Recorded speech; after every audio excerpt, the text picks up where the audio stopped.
Hey everyone, this is Faith.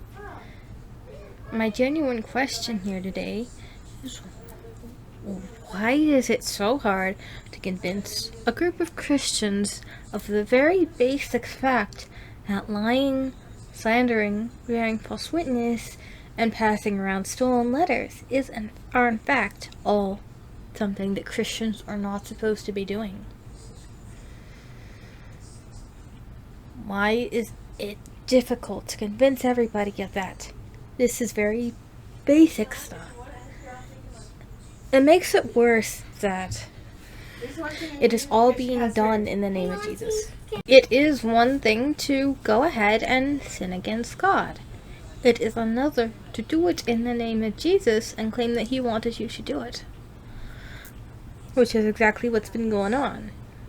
If they weren't claiming that they were doing this in Jesus' name, I probably wouldn't be nearly so harsh on them, but they are. Also, there is the fact that Chanel and Brandt are my dear friends, and they should not have been lied about in the first place. If you have a need to sin, then go off and do that. But don't sit there and say that Jesus wanted it. That's not the correct thing to do in a situation. To some extent, I consider running around claiming Jesus wanted you to sin in the first place to be an insult to Jesus. Jesus doesn't want you guys to sin. Jesus doesn't want lying, slander, bearing false witness, or stealing, or leaking stolen letters. That is not what Jesus wants. I would like everybody to be intellectually honest about it. I want them to admit they are not doing this for Jesus, but instead they're doing this for themselves. Because they are. Jesus does not ask for sinning against God. That is not what He asks. If you are a believer, and you believe that Jesus wanted Jane to lie, that Jesus wanted Harbinger to release stolen letters that are none of his business, that Jesus wanted Nina to betray Chanel, then you are deceived on every single level. Jesus does not ask anyone to sin against God.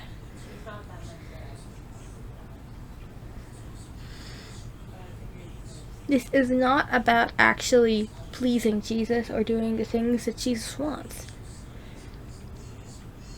If it were, no lies would have ever been told.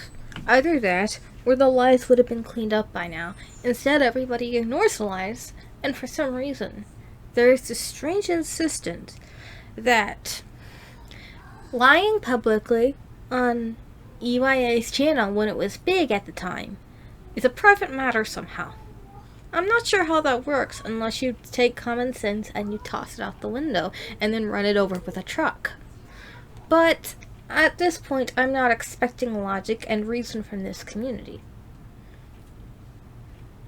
They have shown me that they are not interested in being very logical about this at all. They are only interested in their own gains, and the fact of the matter is, currently, in order to retain your social standing in the community, you must shun Chanel and Brandt, or you will be rejected. Honestly, I'm not sure you can get much lower than that in order to retain your social status, but this community is willing to stoop very low in order to keep any reputation that they have. Me, I gave up my reputation. I chose to get rid of it because I cared more about the actual truth than I did about going along with everybody else who insisted that lying was acceptable. Again, I am still wondering why on earth several Christians think that lying is okay and that it's for Jesus. The book tells us multiple times that lying is a sin, something that we're not supposed to be doing in the first place. And we have all these Christians thinking that these lies are acceptable for Jesus, and everything that they're doing is for Jesus, so it's okay. Jesus still never asks you to sin in order to follow him. This is not the correct way to do it. But, again, it's still a more popular opinion in the community that shunning Chanel and Brandt by any means necessary is what Jesus wants. But if you actually read the stuff that Jesus said, you won't find him talking about how we should shun anyone anywhere in the Gospels. He never says to go shun people that you disagree with. He never says go shun those who have been deceived. Jesus never says that even once. That should tell us something.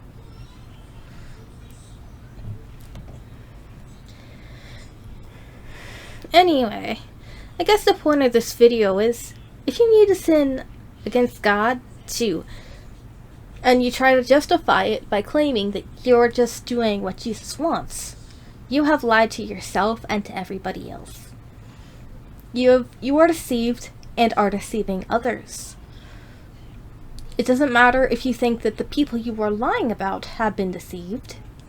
Not. Jesus isn't gonna ask you to shun anybody. Jesus isn't gonna ask you to lie about anybody. Jesus isn't gonna ask you to slander anybody. Jesus is not going to ask you to steal from anyone. Jesus is not going to ask you to to leak stolen letters either. Stop deceiving yourself and deceiving everybody else by claiming Jesus wants it. You need to come clean. You need to admit to yourself that this is not what Jesus wants. Stop deceiving and being deceived. Wake up, everybody.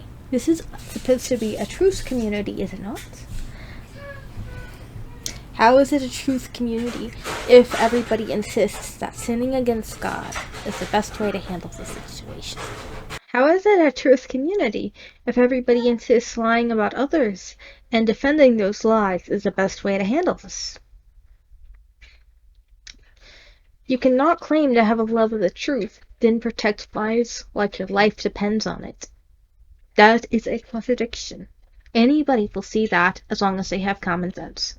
The only way to not see it is to destroy whatever common sense you have. God gave us good sense for a reason. I suggest everybody try to use it instead of running it over with a truck and being mad when someone else does not. I will see everybody next time. Thank you for watching.